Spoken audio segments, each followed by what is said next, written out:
At the end of this year, Doctor Who will be returning to our screens with the special Revolution of the Daleks. What I want to talk about today is the frustration that always comes when your favorite show has leaks, at least for me. Now, interestingly, with Series 11, there wasn't a lot to leak. And if you think about what kinds of things you can leak for Doctor Who, usually it's returning monsters, what they look like, or, what direction it's headed in. And the things that we usually get spoiled for us are returning monsters or characters. We have had the return of the Master spoiled before, we have had the return of the Cybermen, the return of the Daleks, because they are very recognizable, and, if they're seen, then it's going to be shared around, and it's hard to keep that stuff locked down.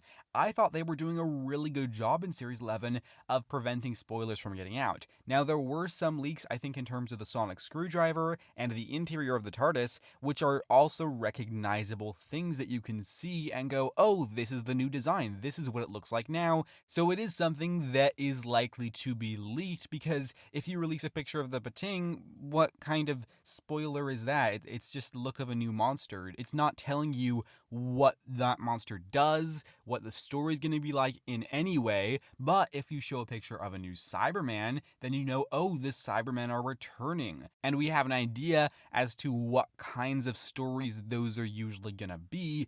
And just knowing things like the return of the Daleks and the Cybermen and the Master and what they're going to look like does take out some of the fun of it, at least for me. I think some people probably do really enjoy learning everything they can before they go into the show, and that's totally valid. And that's one of the things I want to talk about with the new leaks that have happened. And I will mention that the new leak we had, the design leak for the Dalek coming up in Revolution of the Daleks, it's not a big deal because it was kind of leaked back in November, October, wasn't it? I remember there were pictures of a Dalek then from that special, and the ones we've got now are not really that different, if I'm being honest. I'm not going to show you them here because I don't really want to ruin the surprise if you haven't had that spoiled for you already, if you haven't already seen those leaks, which is the frustration I want to talk about when you have fans that really want to know all this different information about the show before it comes out, and when you have fans that really want to be surprised by everything and know as little about it as possible. Because I could just delete Twitter and never see any of it, but then I would still get that stuff popping up in YouTube, and I would still see these new designs. And even if I unsubscribed from everyone that is posting stuff like this, you're still going to get it in your recommended or what have you, and it's impossible to completely avoid all of these things unless you completely avoid all forms of social media, which I just don't want to do. I want to be immersed in this Doctor Who community, but as somebody who doesn't want to know all of these leaks, when you're in a community where there are a lot of people that do care a lot about that and want to spread them around, not out of malice, just out of sharing what information they have about the show and being excited. So I'm not condemning people that are doing that because I totally get it. You see something you like, it's the only piece that you've gotten of the show in a while, and you share it, and it makes sense. I totally get it, and I'm not really criticizing anyone that's done that because I completely understand it. But as somebody who does not want to see those things, it can be a little frustrating to see them crop up,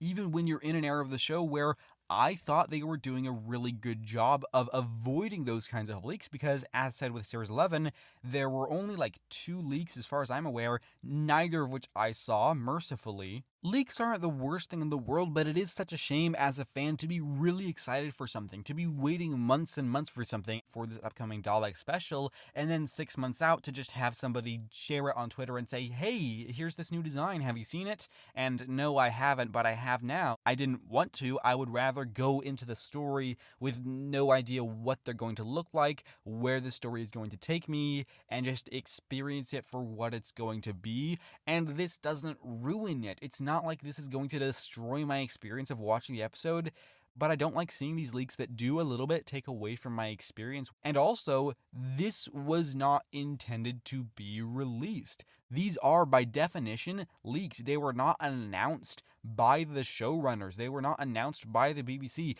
Nobody said, hey, let's announce these. Let's give the fans a treat. Let's let everybody see these and promote the show. no, they didn't want you to see those, and yet here they are, and everybody gets to see them. And I get why fans do that, and I'm not here being critical of fans that are sharing these things around because I understand it, but to me, it's such a shame that these things are being spoiled because if everybody was just tight lipped and if nobody shared these things around, then everybody would be surprised at the upcoming special when we saw the designs. And like I said, it doesn't ruin the thing. We're still going to enjoy the episode if it's good, and we're still going to not enjoy the episode if it's bad.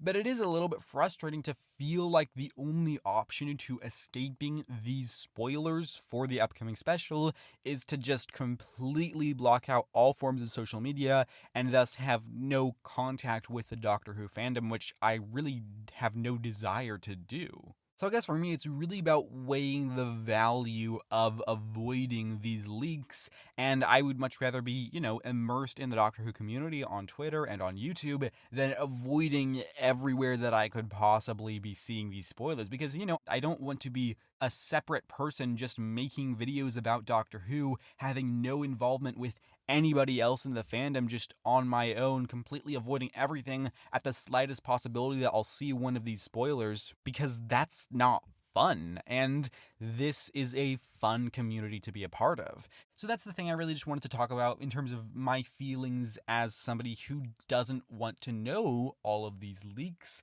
This is not a super long video, but I am curious about your thoughts on leaks. If you are somebody who really does want to know all that stuff as it comes out, then please answer in this poll in the top right info card and let me know if that's something that you always want to be aware of, or if you do not, if you would rather just completely avoid and not see any of those, or I'll put a third option if you're a little unsure and would sometimes like to have a little bit of information given to you, but not all of it. And the only really overall point that I have to say is that I really don't like leaks.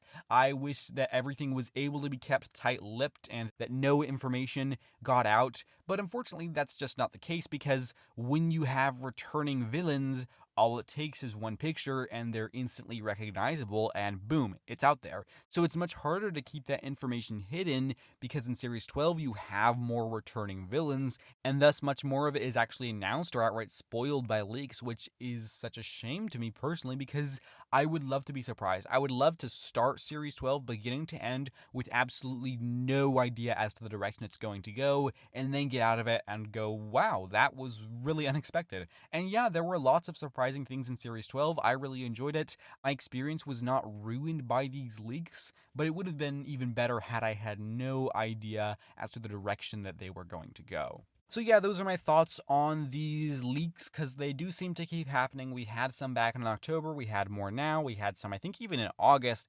They just keep happening, and I'm expecting them to continue to happen for Series 13. If they do more returning villains, if they do more location filming where people can see it and capture it and release it, and that's a shame, but I still look forward to what we are going to get in the upcoming special. It's not ruined, and I look forward to whatever direction it takes us.